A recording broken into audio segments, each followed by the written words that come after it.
This is the Engines of Our Ingenuity, made possible by the Friends of KUHF Houston. Today, UH Math Professor Krešo Josić recognizes your face. The University of Houston presents this series about the machines that make our civilization run and the people whose ingenuity created them.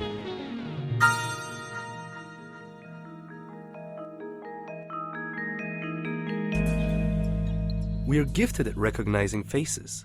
We perceive faces in clouds. We perceive faces in mandrake roots. Like magnets, faces attract our attention, and they do so from early infancy. An entire region of our brain seems devoted to telling our neighbor from our spouse based on facial features. Imagine what would happen if we couldn't. Then you will see why it's so important to be good at telling faces apart. How is it possible for us to recognize familiar people from different angles, or even wearing a Halloween costume? We don't fully understand the process, but it does seem to be holistic. Our minds integrate all the features of a face into a representation that we process as a whole. Face recognition has many surprising features. Did you know that eyebrows are among the most important identifiers? Or that it may be easier to recognize a caricature of a friend than an actual picture? How do machines fare at this task? Face recognition software has improved enormously in the last 15 years.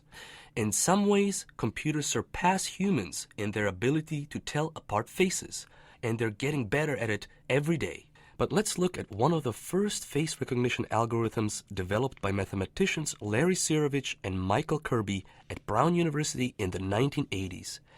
They started by computing an average face from a set of pictures. Then they used that same set of pictures to find the most common ways faces differ from their average. These differences were expressed using a set of images called eigenfaces. Sirovich and Kirby managed to approximate any face as a combination of a relatively small set of eigenfaces. They used linear algebra, the same branch of mathematics that lets Netflix suggest movies you may like. Now neuroscientists find that our brain might be doing something similar when we recognize a friend. Suppose we encounter her on the street. Once our brain realizes that it's observing a face, cells in certain parts of the cortex seem to respond to deviations of our friend's face from the average.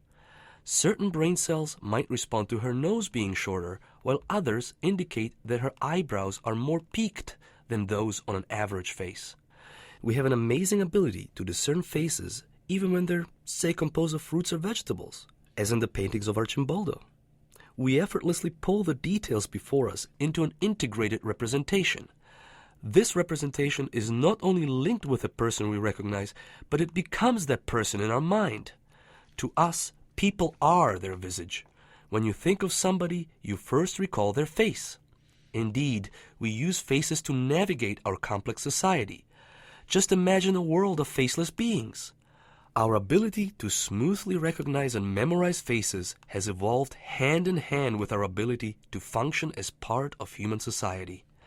And an essential step in making our smart machines part of our society will be teaching them to recognize us. I'm Krešo Josić at the University of Houston, where we are interested in the way inventive minds work.